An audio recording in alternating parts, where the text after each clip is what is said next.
Hello, thanks for joining me today for another video unboxing and review of the Daija arcade stick from NACON, who were very well known for making premium, officially supported and licensed control pads for the PlayStation. And this particular arcade stick is compatible, surprisingly, with PS3, as well as, of course, a PS4. And like the controllers you can get from NACON, this also is officially licensed.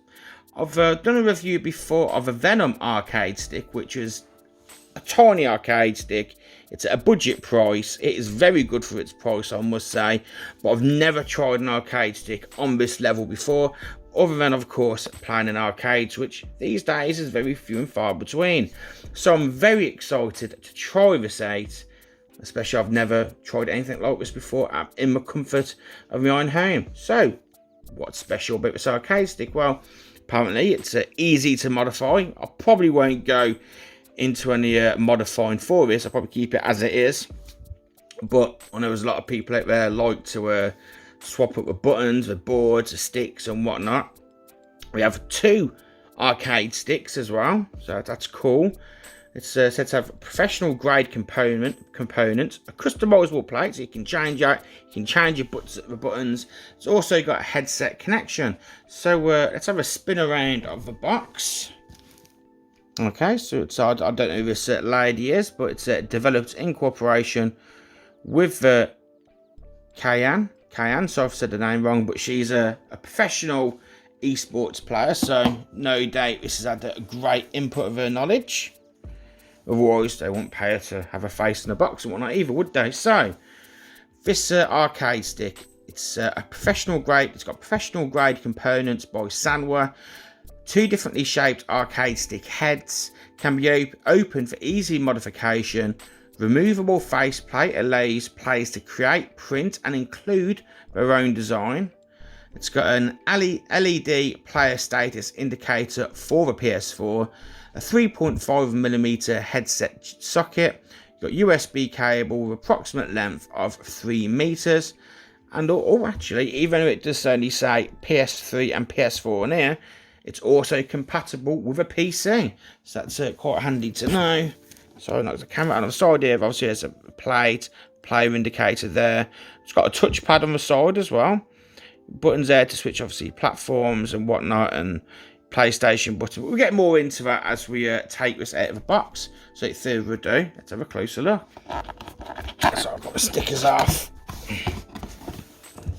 Okay, so it's nicely securely packaged on the inside, all the branding and whatnot. So let's take this beast out. Jesus wept, it's heavy.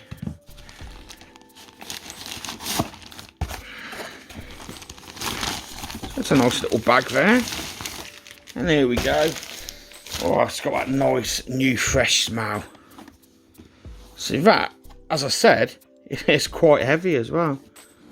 So what we got here then? So we've got screws top here, so you can take off the plate and put your own designs underneath. The buttons feel very nice and have that wonderful arcade feel to it. There's a lot of freedom of movement there. A nice panel there to rest your hands and your wrists. It feels very comfortable and very natural. There's a PlayStation branding on the side there. We've also got the headset jack. And the side here. Oh, there you go. This little red button pops it open. So, scenes were here. Another one on the side. And pops up very satisfactory. Oh, look at that. I am not going to touch any of this, but let's get a closer look. Yeah. So there's obviously all the wires which indicate what buttons they are and whatnot. So I'm not going to touch this because there's no way on earth I want to mess this up. And you've got your screwdriver on the inside and inside here as well. There's the other joystick controller. So let's put this down. So it clips back in. On the side here, as the box indicated, we've got a PlayStation button which you find on the controllers as well. We've got a touchpad, good, nice touch. buttons here to switch from PC, PS3 and PS4. Okay, we can switch to the left stick and right stick. Options, and there's the L3, R3, which obviously we click in the analog sticks, and you've got your share button as well. Oh, what's this on here? Oh, yeah, you go. And inside, snidey little compartment for the USB cable. Now, this isn't wireless. Has to be all connected, which, to be fair, I prefer that anyway, because you're less likely to have any kind of latency issues. And the inside as well of the box, we've also got another, well, it's cardboard, but it's called a faceplate artwork, if you will, which obviously goes in the inside there, which I'll be keeping as it is, because I quite like it and I don't want to muck around with it, but obviously you can change it up if you want, and also you could use it as a template to create your own artwork as well. So that also comes in quite handy. We've also got loads of NACON stickers and whatnot, which I won't be using. I won't be putting any stickers or anything on here as well. And we've got obviously a little bit of POS with some of the other products from NACON. Oh, we've got our own glow-in-the-dark illuminated controller range. Didn't know we had them. So that concludes the unboxing of this video. Obviously now I will be taking this, connect it to my PS4, testing it with many fighting games that I've got, and I will get back to you later in the video to see how well this bad boy performs. So after spending many an hour with the Daija arcade stick from NACON, I can safely say that this arcade stick is absolutely fantastic. Previously, I have had to use the Venom budget arcade stick, which was great, and for £50 at the time, which you can pick up for even less now, that represented great value for money.